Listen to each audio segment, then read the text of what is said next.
Welcome to Home with Simone. My name is Simone, and a huge thank you to everyone that consistently supports my channel, whether new or existing.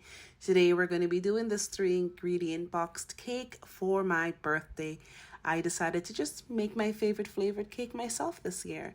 So the cake is by Betty Crocker. It's the rainbow bit. It's one of my favorites because the rainbow bits actually stay present after the cake is baked.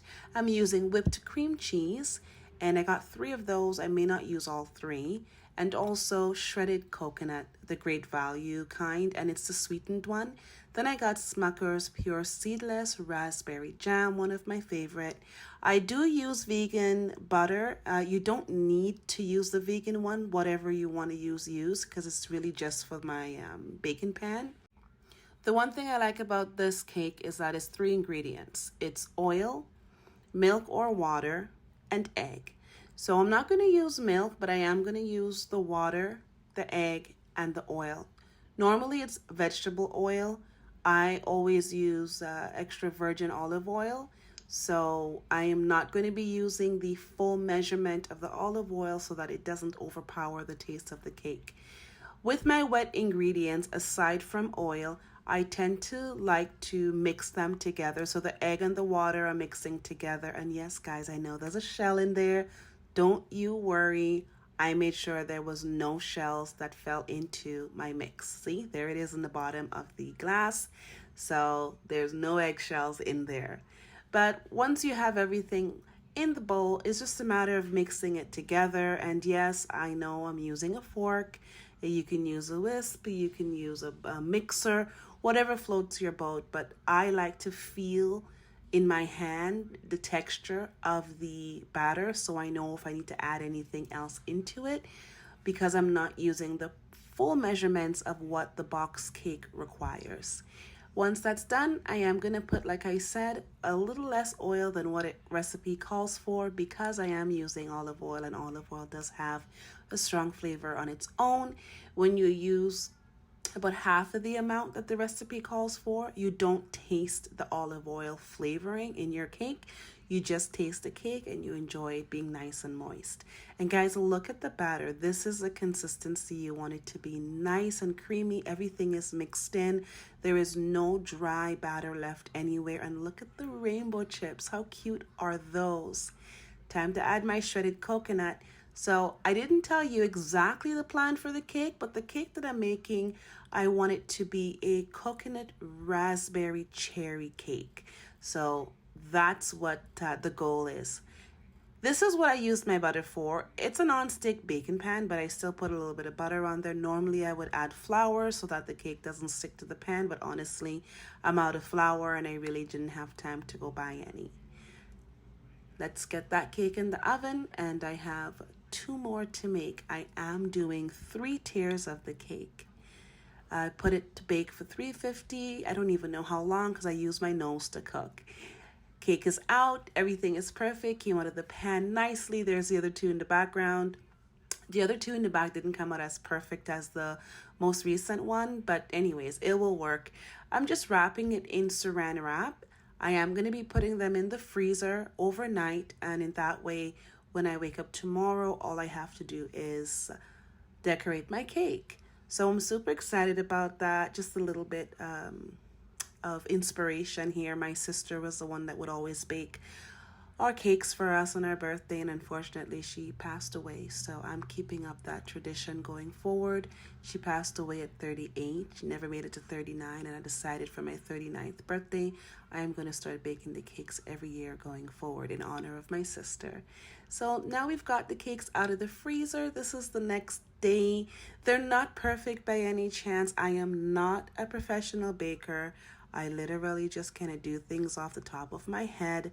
And so the way that I'm doing things, just like when I'm doing my construction projects at home, are very unorthodox, but it works for me. I am just trying to level the cake a little bit. I don't want it to be perfect.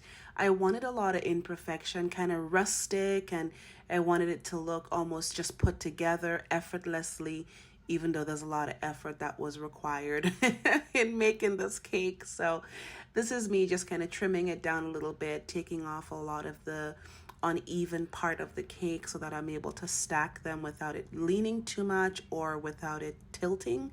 And taking off some of the darker brown parts, I did leave it in the oven a little too long. There's two of them you see with the darker part, so I just scraped it off. But aside from that, the cakes were fine. They were nice and moist in the middle. Now it's time to make my whipped cream. This is what's going to be put in between each layer. So I just took the Betty Crocker whipped cream, and it's a cream cheese whipped cream. I love this one. It's so nice. It's nice and light and fluffy. I added some of the sweetened coconut shreds, and then I added the majority of a jam. I don't stir it. I just kind of mix it in, kind of turn it, because I don't really want this to be completely mixed. I want it to have, again, that imperfection. It doesn't need to all be one color. I put the rest of the jam on the bottom of the cake. I could have scraped off the top part so the jam penetrates the cake, but I really didn't want it. I wanted to sit on top of it. And then I just put the jam on top. Do you see how there's like the big chunks of, not chunks, but there's like the darker jam in there? Like everything's not solid pink. That's intentional. Again, wanting it to look a little bit messy, a little bit untidy. Throw on some coconut on my second tier, and now it's time for the top, which I'm just using the plain cream cheese.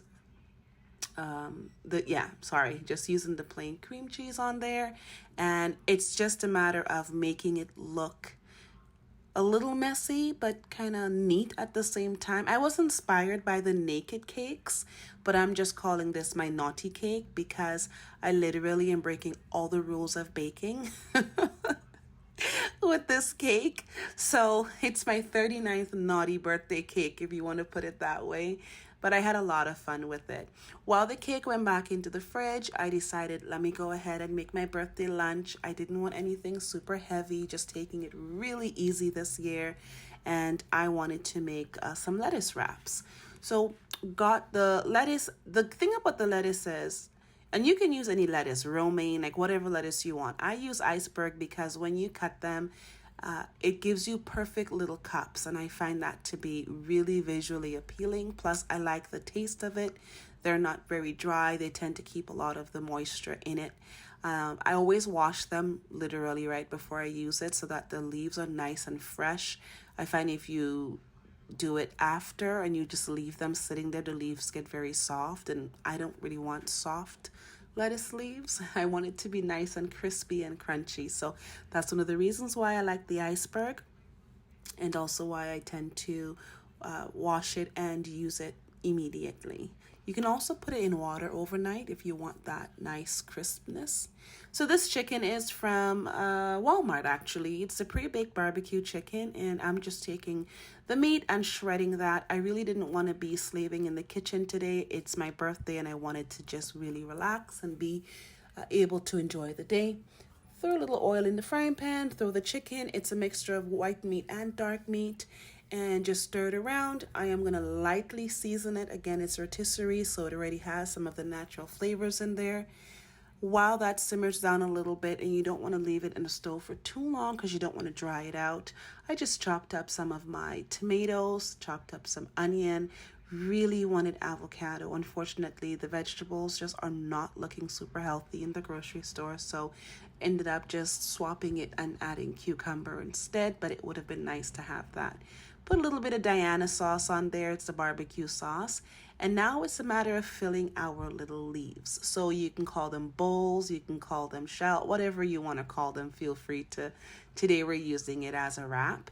And Shallow doesn't like onions, so I did half of them with onions and the other half without, just with everything else. Everything came out really good. I wanted to take some time and show you guys what they look like on the inside. I mean, you can add anything you want to it. This is something that's also vegan friendly. Just swap out the meat for more vegetables. You can even use a quinoa or couscous, different things in there when you're making your wraps. But I just used the chicken and some veggies, and folding it is super easy. Don't overstuff it or it won't fold, but once you fold it, there you go, perfect. And there goes my sampler. I'm using the light cherry filling or toppings for cheesecake. That's what I'm going to add to my cake because they didn't have any fresh strawberries or raspberries. I had my cake in the fridge for about 30 minutes. I really didn't want it to start melting, and the whipped dressing, once you start using it, it was room temperature. So I wanted to make sure it was nice and firm.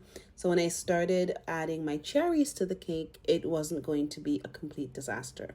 I started getting super excited when I was looking at like how everything was coming out with the cake. I loved how everything was just dripping down. I added a little bit of the syrup to the top, and then it was time to set everything up. So I set up my lettuce leaves and love how they look.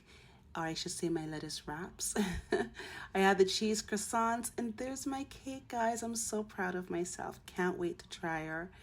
And it was just a matter of sitting down now and enjoying a beautiful lunch with my son.